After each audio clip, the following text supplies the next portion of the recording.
बिस्मिल्लाहिर्रहमानिर्रहीम। अस्सलाम वालेकुम। वेलकम टू माय चैनल दावत इस्लाम। मैं हूं आपका दोस्त शफकत अली ऑफिशियल। उम्मीद करता हूं कि आप सब लोग ईमान के आला दर्जे पे होंगे। सूरत अल तौबा के या नंबर 56 का तर्जमा। वो खुदा की कसम खा खा कर कहते हैं कि हम तुम ही में से हैं, हालांकि वो हरगिज़ तुम में से नहीं हैं। असल में तो वो ऐसे लोग हैं जो तुमसे खौफज़दा हैं। सूरत अल तौबा के या नंबर 57 का तर्जमा। अगर वो कोई जय बना पाले या कोई खूह या घुस बैठने की जगह तो भागकर उसमें जा छुपे।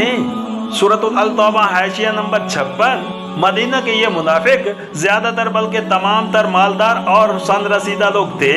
इब्ने कसीर ने अल बदइया और नहिया में उनकी जो फहरिस्त दी है उनमें सिर्फ एक नौजवान का जिक्र मिलता है और गरीब उनमें से कोई भी नहीं है।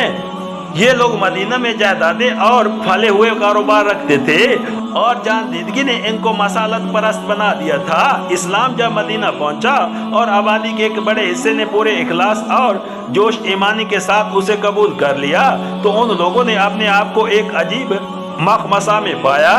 उन्होंने देखा कि एक तरफ तो खुद उनके अपने कबीले की अक्सरियत बल्कि उनके बेटों और बेटियों तक उस नए दीन के ईमान के नशे से सरशार कर दिया है। इनके खिलाफ अगर वो कुफ्र इनकार पर कायम रहते हैं तो इनकी रियासत, इज्जत, शोहरत सब खाक में मिल जाती है। हत्ता कि उनके अपने घरों में उनके खिलाफ बगावत बर्पा हो जाने का अंदेशा होने लगा।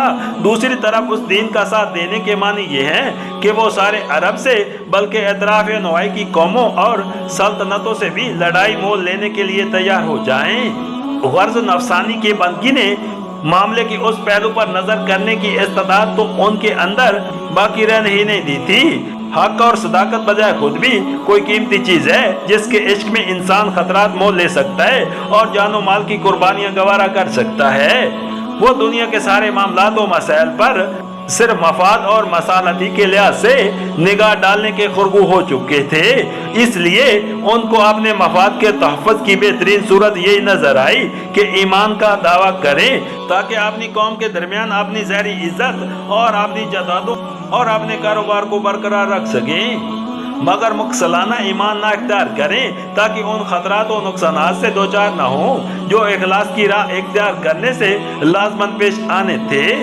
उनकी उसी जनियत कफियत को यहाँ इस तरह बयान किया गया है कि हकीकत में ये लोग तुम्हारे साथ नहीं हैं बल्कि नुकसानात के खौफ ने इन्हें जबरदस्ती तुम्हारे साथ बांध दिया है।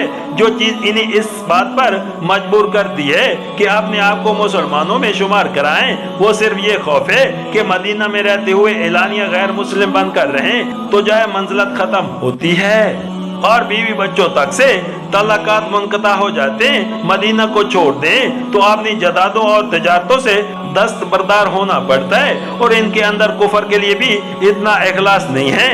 उसकी खातिर वो उन नुकसानात को बर्दाश्त करने पर तैयार हो जाएं। उस मखमसे ने इन्हें कुछ ऐसा फंसा रखा है कि मजबूरन मदीना में बैठे हुए हैं, बादल नखस्ता नमाजें पढ़ रहे हैं और ज़कात का जुर्माना भुगत रहे हैं, वरना आए दिन जहाद और आए दिन किसी न किसी खौफनाक दुश्मन के मुकाबले में और आए दिन जानो माल की कुर्बानियों के मामले की जो मुसीबत उन पर पड़ी हुई है उससे बचने के लिए इस कदर बेचैन हैं कि अगर कोई सुराख या बल भी ऐसा नजर आए जिसमें इन्हें अमन मिलने की उम्मीद हो तो ये भागकर उसमें घुस बैठें।